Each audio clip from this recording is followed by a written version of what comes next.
You can do it. This is Mocha, and I'm 33 weeks pregnant, 63 kilogram, but I don't know, I really like sweets. So, of course, I have to limit myself na kasi nga baka tayo ay masesaryan. For those people, maybe iniisip nyo na, oh, mayaman sila, pamanok-manok, pa-cake. Actually, bunga rin naman to ng hard work namin. So, I think I need to do some work because my baby keeps saying, poo. Poo, what's that? So, ooh. Feel vomit? So, tama nga tayo. I don't know kung bakit ganun yung timing nila. Every time you eat, you have to do something for them and you have no choice.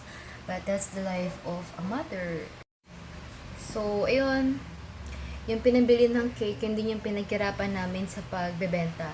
We sell onigiri, we sell ice candy, so we can buy our food. Since magiging dalawa na yung baby namin, of course, we cannot just spend the money sa kung ano lang yung magustuhan natin. But from time to time, I think it's okay to treat yourself.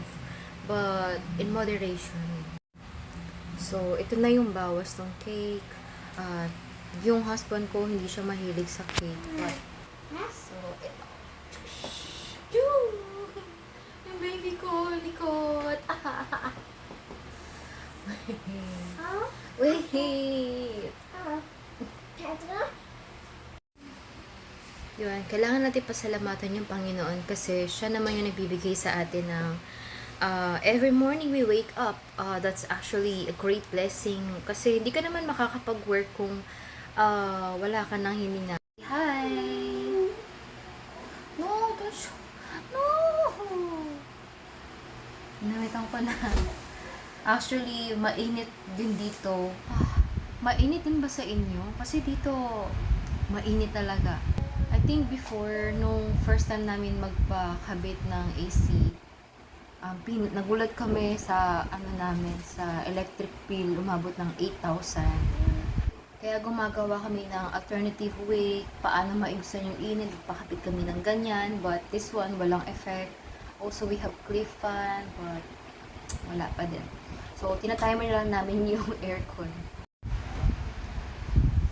Hindi dapat ikumpara yung sarili natin sa ibang tao kasi nga kanya-kanya tayo ng struggles. But I believe na I think majority sa atin talagang financial problem meron tayo.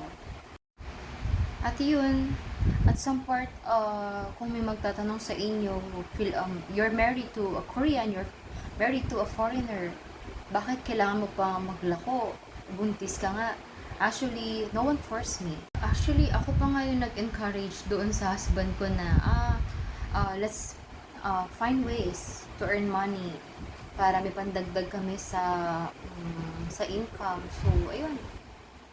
So, ito na naman ang baby ko. Aakyat, kakandong,